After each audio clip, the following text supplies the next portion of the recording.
Hello everyone. तो आज हम लोग पढ़ने वाले हैं Newton's third law of motion के बारे में। ठीक है ना। देखिए, Newton's third law of motion बहुत ही इंटरेस्टिंग टॉपिक है। ठीक है, तो चलिए बात करते हैं। देखिए, जैसा कि आपको इमेज में दिख रहा होगा कि यहाँ पे एक बॉयज है, यानी कि एक लड़का है जो कि दीवार के ऊपर 5 न्यूटन का फोर्स लगा रहा है। ठीक है ना। तो देखिए, दीवार भी क्या कर रहा है, लड़के के ऊपर 5 न्यूटन का फोर्स लगा रहा है, लेकिन दोनों का फोर्स का डायरेक्शन अपोजिट है। ठीक है ना। तो इसी को हम लोग क्या बोलते हैं, Newton's third law of motion बोलते हैं। तो चलिए कुछ हम लोग बात करते हैं Newton's third law of motion के बारे में। ठीक है ना। तो कहता है when a boy exert a force on the wall exerts an equal and opposite force on the boy। ठीक है ना। तो चलिए डेफिनेशन हम लोग पढ़ लेते हैं Newton's third law of motion के। whenever one body exert a force on another body, the second body exert an equal opposite force on the first body। ठीक है।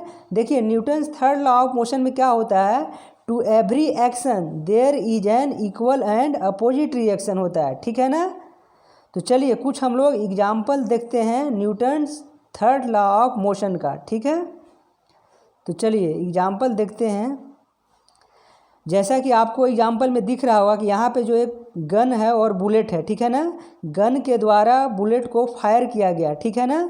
तो क्या होता है कि बुलेट हमारा बहुत ही हाई स्पीड से आगे चला जाता है, यानी कि फॉरवर्ड डायरेक्शन में चला जाता है, लेकिन जो हमारा गन होता है वो क्या होता है, थोड़ा ही डिस्टेंस पीछे मूव कर पाता है। क्यों? क्योंकि इसका वेलोसिटी कम होता है। वेलोसिटी कम क्यों होता है? क्योंकि देखिए, जो हमारा एक्सीलरेशन है किसमें, बुलेट के अंदर, उसका ज़्यादा हो जाता है। क्यों? क्योंकि उसका मास कम होता है। एक्सीलरेशन ऑफ बुलेट क्या होता है, यहाँ पे कम होता है, क्योंकि इसका मास ज़्यादा है गन का। इसीलिए जो हमारा बुलेट है वो बहुत हाई वेलोसिटी से, हाई स्पीड से आगे की ओर चला जाता है। ठीक है ना। तो चलिए एक और एग्जांपल देखते हैं हम लोग रॉकेट का। ठीक है ना। तो जो हमारा रॉकेट भी किसका एग्जांपल है, किस प्रिंसिपल पे बेस्ड है, तो हमारा Newton's third law of motion पे ही बेस्ड है। ठीक है ना। चलिए एक और एग्जांपल देखते हैं हम लोग जेट एरोप्लेन्स का। तो जो हमारा जेट एरोप्लेन्स है वो किस प्रिंसिपल पे बेस्ड है, तो ये भी हमारा Newton's third law of motion पे ही बेस्ड है। ठीक है ना।